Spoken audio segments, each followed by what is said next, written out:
I come from a country, Lebanon used to be the only majority Christian country in the Middle East. Most people don't know that. When they think of the Middle East, they think it's all Islamic countries.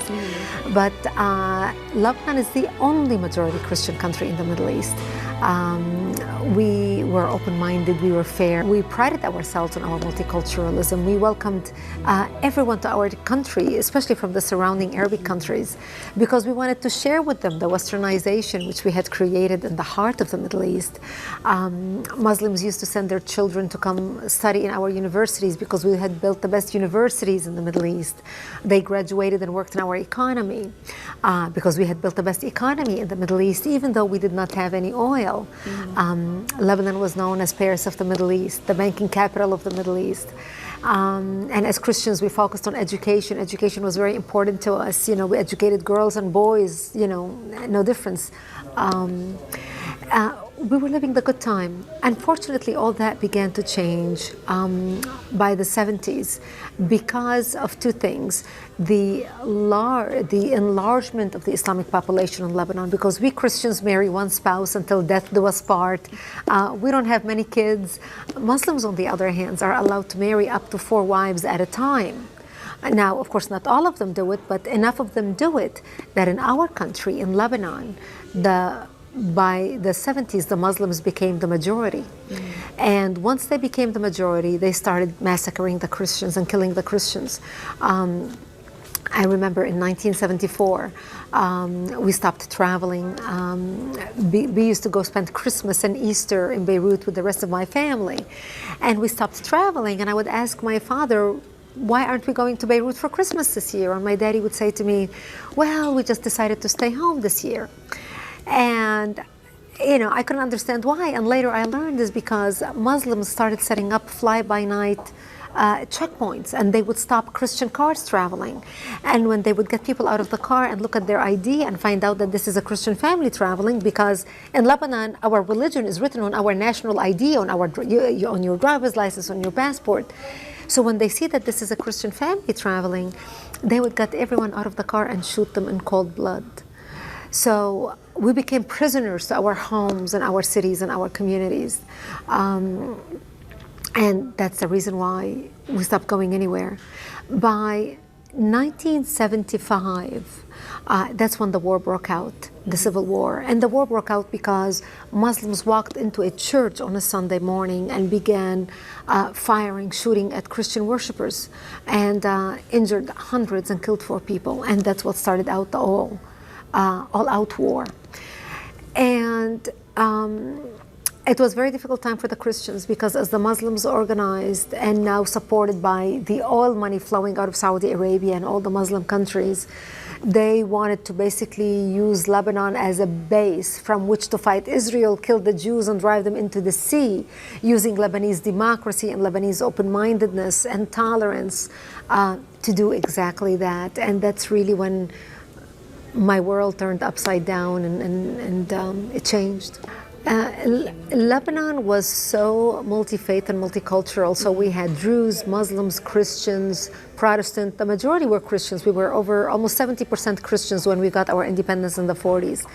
But because of the way Muslims multiply, you know, with the multiple wives and multiple kids, in 30 years, they became the majority.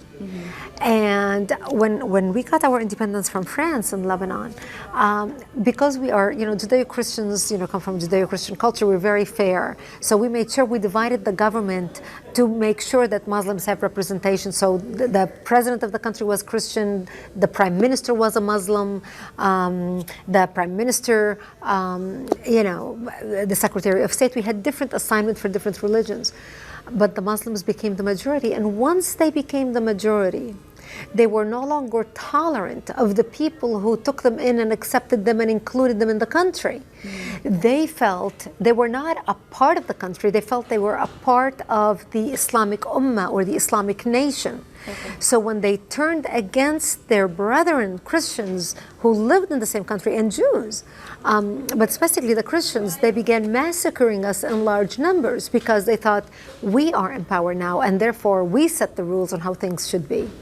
And that's really what drove the country into war. We had the problem controlled when it was only the Christians in Lebanon and the Muslims in Lebanon. But what aggravated the situation was the influx of the Palestinians out of Jordan, who came to Lebanon. And Lebanon was the only country who took them in. Because we were the only country that accepted the third wave of Palestinian refugees, while the Muslim countries did not want them. And that's what really changed the situation. That's what tipped the scale. My life turned upside down in 1975. That's when my 9/11 happened to me, when radical Islamists bombed my home, bringing it down, burying me under the rubble, wounded as they shouted, Allahu Akbar. I ended up in a hospital for 2.5 months. And as I laid in a hospital bed, hooked up to IVs in both arms, going from one surgery to another, I would ask my parents, why did they do this to us? And my father would tell me, because we are Christians, the Muslims consider us infidels and they want to kill us. So I learned since I was a 10-year-old little girl that I am wanted dead simply because I was born into the Christian faith and lived in a Christian town. When we left, after 2.5 months, I left the hospital and came back home, but my home was no longer the home I left. I ended up living in a bomb shelter underground, without electricity, without water, and very little food. And to get some food, we would crawl out under the out of the bomb shelter under the bombs and dig out different dandelions and different vegetation that grew around our bomb shelter because it was the only greenery we had to eat. To get some water, we would crawl to a nearby spring to fetch some water, and because we were surrounded by Islamic snipers shooting at us, every time we left to go to the spring to get water, we would say our last goodbyes because we did not know if we're going to come back alive or dead, just to get a drink of water. And then when we would get to the spring, my mother had to use her stocking on top of the gallon of water to catch all the dirt and all the junk so we can drink the water. And this became my existence. And we heard those who fled, we were surrounded to be slaughtered by Islamic radicals, by the Muslim, our own neighbors who wanted to kill us. And we heard stories of those who were massacred in the rest of Lebanon, what the Muslims were doing to the Christians. The Muslims would surround Christian cities and trap the people inside. They would walk into bomb shelters. They would find a mother and a baby and a father hiding with a little baby in a bomb shelter. They would take the baby, tie one leg of the baby to the mother and another one to the father, and pull the parents apart, splitting the child in half. They committed monstrosities that were seldom reported in Western media. And then we heard what they were doing to the rest of the Christians. I mean, the monstrosities they committed, they would take Christians, for example, they would target Christian men, and not only they would slit a Christian man's throat, but then they will cut a cross on his chest. And then in many areas, sometimes they would crucify the men and put honey on their chests so they would be bitten by bees, stung by bees as they died. Most horrific crimes. I think the biggest disservice the American media did to the American public is not show the beheading of Daniel Pearl and Nick Berg. I think the American public needed to see the barbarism coming our way. And this is how we lived. And those Christians who fled the massacres and came to hide in our town because we were the last Christian enclave left in South Lebanon. And they would tell us these stories. And when these Christians were still there and the Muslims would come into their towns to do the massacres, and the Christians would tell them, you can't massacre us. We fought for your right. We marched with you. We demonstrated for you. You know, you can't kill us. We were on your side. And the Muslims would tell them, you were nothing more than a filthy infidel. You know, what difference are you from those other people? But it was too late for people to wake up, and those who escaped, by the time they get to our town, it was too late to change anything. This went on for 7 years. I ended up living in that bomb shelter for 7 years of my life, from the age of 10 till the age of 17, robbed of my youth. When you are in that situation, only God is the only person who's by your side. We were forsaken by the whole world, by the whole world. I remember when we went into our bomb shelter, we thought it's going to be a 2 weeks ordeal, and then my daddy used to say, oh, all the big Christian countries in the world are going to come see what's happening to the Christians in Lebanon and save the Christians. America's going to come. Britain is going to come. Canada's going to come. France is going to come. And we waited and nobody came. I remember 3 years into our ordeal. I was 13 years old and we had been living in the bomb shelter for 3 years now. One of our Christian militia stopped by. He said, Brigitte, I just want you to know that we heard a lot of chatter on the radios and we know that we're going to be attacked tonight. The Muslims are launching a major attack around our town. And he said, if I don't see you tomorrow, I want to wish you a merciful death. And he gave me a big hug and left. And I remember crying, sobbing, begging my mother, I don't want to die. I'm only 13 years old. And there was nothing my mother could say to me. And we sat in the bomb shelter and my father started reading from Psalm, I shall walk into the valley of death and fear no evil, for thou art with me. And my parents said to me, when they come to slaughter us tonight, we'll create a distraction. You just run towards Israel and never look back, because we lived on the border with Israel and we knew if we run to the Jews and beg for help, the Jews are going to help us. You know, we have more shared values with them than we had with the Muslims. And thank God I did not have to make that decision that night, because that's the night when Israel came in physically into Lebanon and kicked out the Muslims away from our area and set up artillery bases around our town so they can protect us from the Islamists who wanted to slaughter us. So when you are in that, when you hit that level, when you are in utter desperation, when you know the whole world has forsaken you, when you know you cannot help yourself, the only thing you have to depend on is God and the grace of God. That's when you sit on your knee and you say, Jesus, I have nowhere else to turn but you. Nowhere else to turn. And that's truly when you realize how faith is so important in your life. No matter how sometimes people go through life thinking, you know, faith doesn't matter. It's amazing how much they realize how much faith matters. When you get to that point, when you face death on a daily basis, you realize the only thing I have is faith. And it is only the grace of God. It's only that love of God. It's only that hope that not only God is with you and He would not allow anything to happen to you unless it is meant to happen. And even when that happens, you think, I will go to a better place. There is peace in my life no matter what. And I will get there as long as I know that I'm strong in my faith. And that's really when you are in that situation, hope and faith is the only thing that can get you through. That's the only thing that got me through my years in the bomb shelter. Every Sunday, it was Sunday, we didn't have obviously a church service, it was only the three of us, but we would have like our own ritual, our prayers, you know, where we would discuss the Bible and open up the Bible and we would read from the Bible. And but then again, that was our daily thing. I mean, my daddy, we had our Bible with us in the bomb shelter, and my daddy had his prayer book, you know, and that's all he did all day long. He would read in his prayer books. I still have my daddy's prayer book now. It is so old, so browned out. Every page almost fallen apart. I have it all taped, you know, so I can preserve it, but that was the only thing that we had. Prayers. And I remember when we would have ceasefire, come hell or high water, we were going to go to church, and it would be snowing, and my parents would drag me around, especially as a child, you know. Yes. It's like, do we really have to go to church? Don't you see the snow outside? And they said, we have a ceasefire for 2 hours, we're going to church. And I remember many nights or many services, having to leave church because the militia would run into the church service and say, shells are going to start falling in 15 minutes. We just heard on the radios that we're going to be attacked. Everybody would scatter. The pastor would wrap up the church service so fast, and everybody would run back to their homes trying to make it before the bombs started falling. And I remember a few times where we were trapped in the church as the bombs started to fall without notice. And, you know, the priest would continue the church service, trying to continue the church service, thinking, we are in church, nothing's going to happen.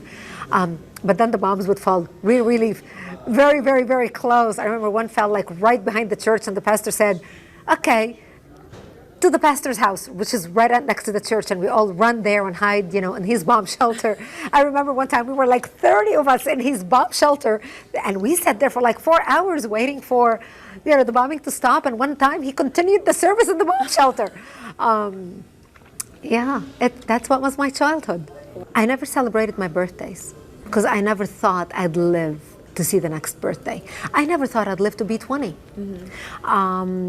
And I remember every time I would celebrate my birthday, or when my birthday would get closer, and I would pray to God that I would make it to see that birthday. And it will come. And it was only by the grace of God that I realized we were living every day. There was nothing. We lost complete control over our lives, and the only way we stayed alive is by God's hand on our life. I mean, dressing in my burial dress at the age of 13. Very few people know what that experience is like, if any. Very few people around the world. As a child, knowing that I'm dressing to face my God. It's the end. I'm going to die. And it teaches you to learn to live repenting for anything you do in life on a daily basis, because you never know when you're going to face your Creator. You know, it's a really good experience, especially for a teenager. But I remember so many times. I remember when my mother was wounded, and we had to take her to Israeli hospital for treatment. And when she was wounded and the bombs were falling, and the only way I can actually even get help to take us anywhere, because we lived on the edge of town, was for me to go stand on the side of the road waiting for a military armor to pass by that I can wave down and stop. And I remember walking out under the bombs, leaving my wounded mother bleeding in the bomb shelter and my father who's old and deaf. And here I was, a young 17-year-old, and walking out under the bombs, and I said, God, please keep me alive, because if I died, there will be no one to help my parents. And I remember standing against the wall, waiting for cars to pass by or a tank to pass by that I can wave. And I remember a few cars passing by without seeing me, flying because the bombs were falling so fast. And I'm standing and shouting, and and they didn't hear me. And finally, I remember one bomb fell so close to me that it just picked me up and threw me against the wall. I banged my head. My head is bleeding now. And I'm thinking, God, is this the end? Is this the end? Show me that you are there. Help me. Show me if you are real. You have got to do a miracle here. I've got to save my mother. And all of a sudden, the same car that I thought had passed, that didn't hear me, comes back, because the car that drove so fast dropped the soldier to go up to the military base above my house, and they thought they heard something. So the car stops back, and they hear me. That's when I started screaming, and they heard me, and they ended up taking my mom to the hospital. And I remember sitting in that car thinking, thank you, God, because it felt, if there was ever a time when I can point, and I have many times, but that was one of the times that I can point to where I know God heard me. And made a difference in my life. It's much easier now as an adult, when you become mature, and you are mature in your faith, and you have seen the hand of God in your life for decades. I mean, I'm in my 40s, so I have seen how God spared my life. I never thought I'd live to see 20, nor 30, let alone 40, and now I'm 48 and I'm still alive, and I celebrate every day as if it's a gift, it's a miracle. You look good. Very good. Thank you. Not shabby for 48, and I'm proud of it. But I'm so grateful for my life. But when I was younger, I remember one time I sat on my daddy's lap. He was in his wheelchair, and I said, I hate them. I cannot believe this happened to our life. How can they do this? How can God allow these things to happen to our life? I used to think to myself, God, why don't you go pick on the murderers and the serial killers and the rapists and people who really do bad things, instead of us who served you, who are so faithful, who never hurt anybody, who abide, by your laws, by the Bible. And I could never understand. And as a teenager, of course, I hated. It wouldn't be normal. I wouldn't be normal to hate my enemy. But I learned very quickly as I got into. And my father, I remember one time saying, "I just hate those people." And my daddy said to me, he held me. He said, "I never ever want to hear you say that word." He said, "I did not raise you as a Christian to hate." And that really stuck with me. I was 22 years old at that time. And it made me realize that hatred destroys only the hater. It's not affecting the people who did anything to me. I don't even know them. I don't even know their names. I was just casting this resentment, this anger, and hatred is the side effect of pain. And the less you move away from pain, or the learn to cope with the pain, the less hatred and resentment you have, because then you're able to focus on How can I forgive? Because forgiveness becomes a part of the healing that heals the pain. And once you understand that concept, that the only way you can heal is to forgive, forgiveness becomes medicine. And when you know that that is the secret to your own recovery and healing, that's when you begin down the road to just let go and pray for them that whatever wrong that they did, that God will forgive them because they did not know what they were doing. Because if they killed or tried to kill, I feel sorry for them because they don't know the love of God. And they do not know the love of a God who gave his only begotten Son to die for our sins. And if God is able to love us that much, and if Jesus is able to love us that much, how much more we should love each other, or be obliged to love each other, and be willing to love each other and forgive each other. So once I learned to forgive those who hurt me and pray for them, that they will experience the love and peace that I have. Because look at my life. I didn't let the shackles of my background and my pain ruin me for the future. It actually allowed me to be so free to speak about love and how to love your enemy, how to pray for your enemy. It does not mean I'm not wise in learning how to protect myself from my enemy. I came to America. I married an American who was a war correspondent while I was working in Jerusalem as news anchor, and this is how I ended up in this country. We got married in Jerusalem, had our first baby in Jerusalem, and then we came to the United States. And I thought I left all the crazies behind me. I left all those radicals behind me. I'm in America now. I'm going to have a brand new life. It's going to be so wonderful. I have made it to the promised land. And we did. My husband and I started our own little TV production company and a little business, and you know, we had a second child, so we lived in a beautiful little home with the picket fence. I mean, we had the American dream. And September 11th turned my life upside down. September 11th reminded me that the crazies I left behind have followed me here to the United States. And that's when I thought to myself, I mean, after September 11th, I laid on my family room couch for 7 days. I was devastated. I was frustrated. All of a sudden, all this pain came to the surface. All this agony, all the memories that I tried to suppress and forget about came to the surface. When I was watching the images of 9/11, as we all did on 9/11, we sat in front of our TV screens feeling so helpless, so frustrated, so in pain, so in agony, that how could people do this, something like this to us? And I remember watching the images of people being pulled from under the rubble, or parents screaming for their loved one, for their children, screaming their children's names, holding pictures. I remember people running around with pictures of their loved ones saying, "Have you seen this person? Have you seen this person?"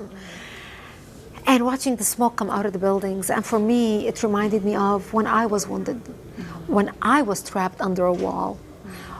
I could smell the black powder. I can feel the heat of the fire around me. I drank my own blood. I was wounded in my arm was over my face, the blood was in my eyes and my lips, and I could not I remember the taste of my blood as I bled, drinking my blood. I remember hearing the voices of my parents screaming to me.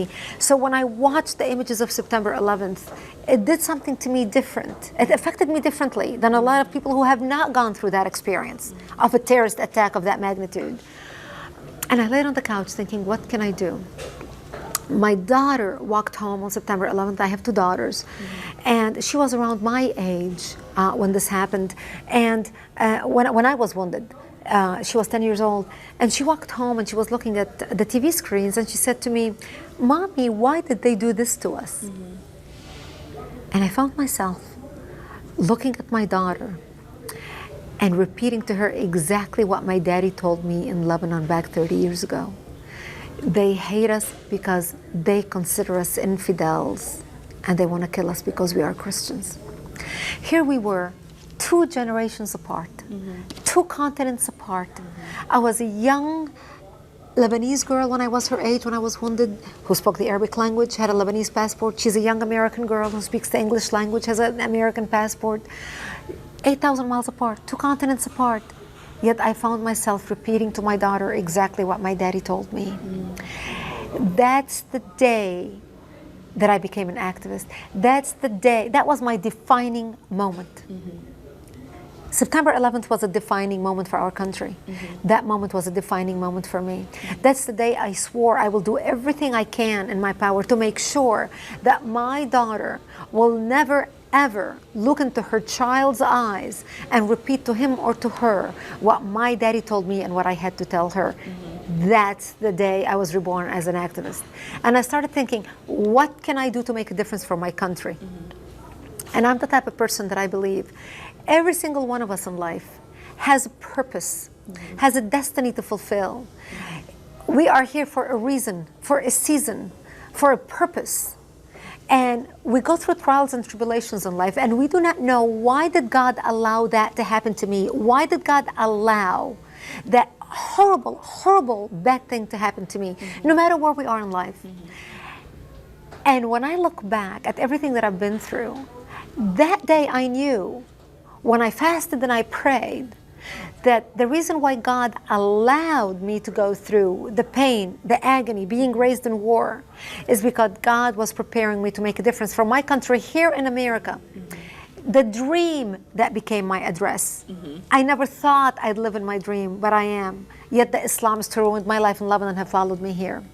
And I realized, this is my purpose. I have found my purpose. I can mobilize people. I can speak from personal experience. I not only am a terrorism analyst who can talk about terrorism from an intellectual point of view, but I'm a survivor of Islamic terrorism who lived to tell about it, and who can speak about it with an authority of a survivor that is completely differently than somebody who's just studied terrorism in the Middle East in college and wrote a thesis about it and went there for a visit. Arabic is my mother tongue. If anybody's going to accuse me of being a racist for discussing these issues, they better be able to argue with me in Arabic, my mother tongue. So I knew I was positioned in a way where I can make a difference. I come from a media background. I speak in sound bites. I know how the media thinks. I know how reporters think, something that not many people can do. And I realized, that is my purpose. My purpose is to mobilize as many Americans as I can and educate them about the threat of radical Islam to world peace and our national security, and what we can do about it, while still love them and while still pray for them. All the Muslims throughout the world. This does not mean we should bury our head in the sand and ignore the problems. The Bible says, be as kind as dove and as wise as serpents. We as Christians have mastered the be as kind as dove part, because whether we're practicing Christians or not, let's face it, our Judeo-Christian culture, we are raised with the principle of do unto others what you want others to do unto you. Be nice, Johnny. You know, you want to treat people the way you want to be treated. That's how we raise our kids, even atheists who don't even believe in Christ. It's just the principles, the values of our society. Do not judge others lest you be judged. It's just a part of our life. And in our case as Christians in particular, we are not only commanded to pray to our enemies and those who hurt us, we are commanded to make a difference in our communities as well. Because we are instruments in the hands of God to be used for the better. God does not change the world by just doing lightning in the sky. God changes the world by using His people to make a difference. We are here for a purpose, and I found my purpose. So I started traveling and speaking in 2002 worldwide and nationwide. And one question kept coming up. I would speak to groups from 100 to 10,000 at a time in one of those mega churches. And one question kept coming up. Now that I'm educated, what can I do? Give me something to do. And that's when I realized education is important. But education by itself is not sufficient. Education must be coupled with action. And that's when I launched actforamerica.org. actforamerica.org. That's the name of our national organization.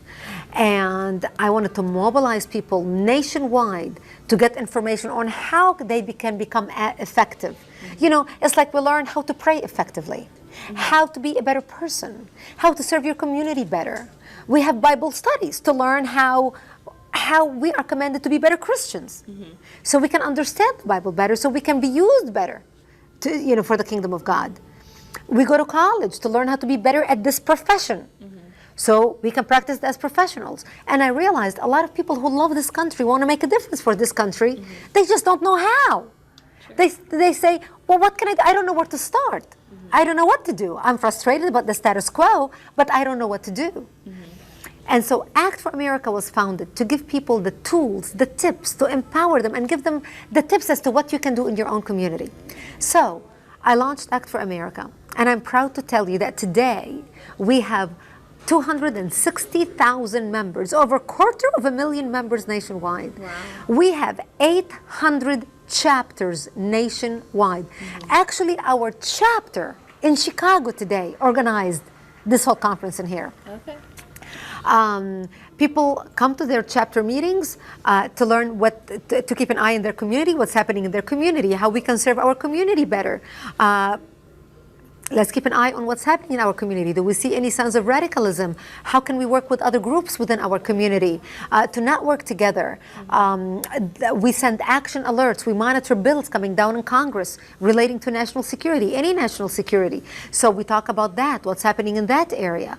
We talk about what's happening with the education system, with the infiltration of our schools, for example, and how Islam now is being taught in our public schools, while we Christians cannot even sing Christmas carols in public schools. We cannot put up a Christmas tree. We don't even call it Christmas holiday anymore. It's winter break. Yet Islam is being taught in public schools. People don't know that. So this is a type of education that we educate and mobilize people. We ask people to get on our email list. They can go to actforamerica.org, sign up to get our emails. It's free of charge. It doesn't cost them anything.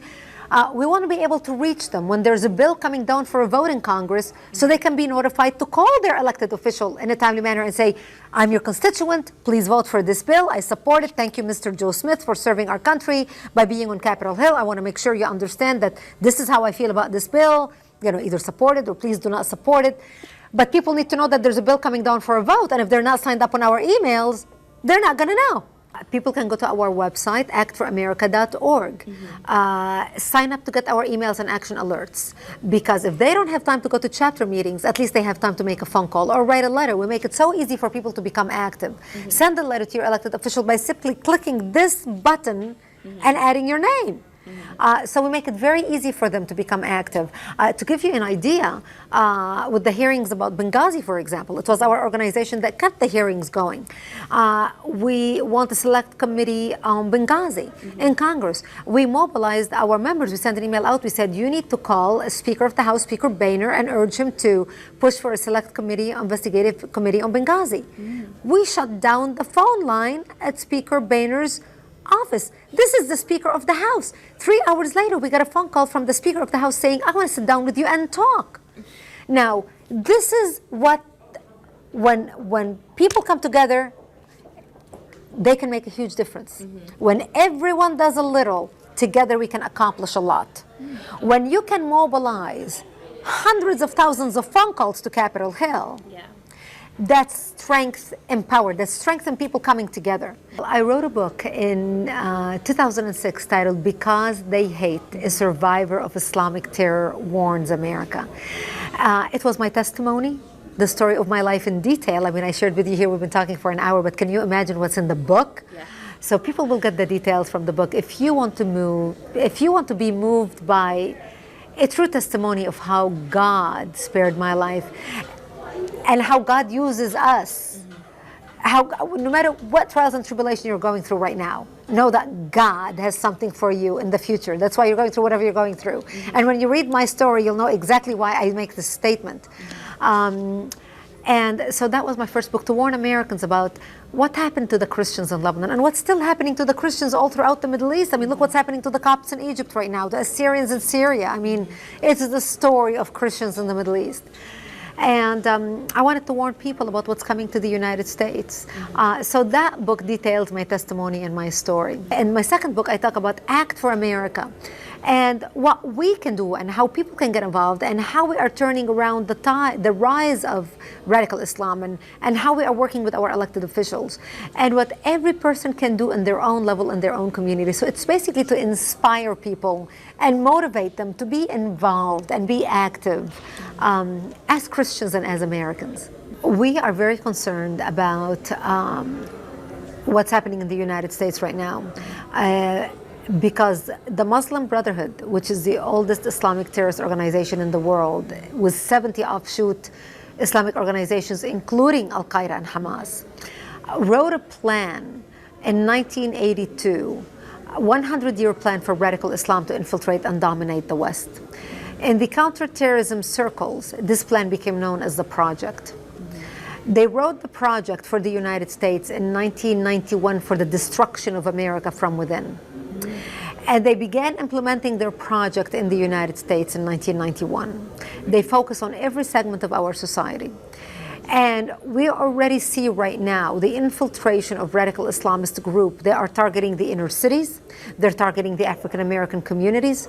Islam is the fastest growing religion in the African American community is Islam right now.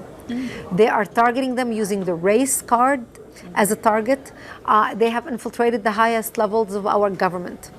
And that is a great concern for us because now they are influencing policy. So this is the reason why we tell people we want you educated about the issue. This is not against a religion. This is against groups of radicals who are so organized and so mobilized that the American public need to wake up and realize we are dealing with people who have an agenda. While we're not paying attention to the problem, they have an agenda. And we need people involved. And this is why I encourage people to go to actforamerica.org and get involved. If they take nothing out of this interview today, this is the one thing that I implore people to do. Go to actforamerica.org and join us. We need you. We need people involved.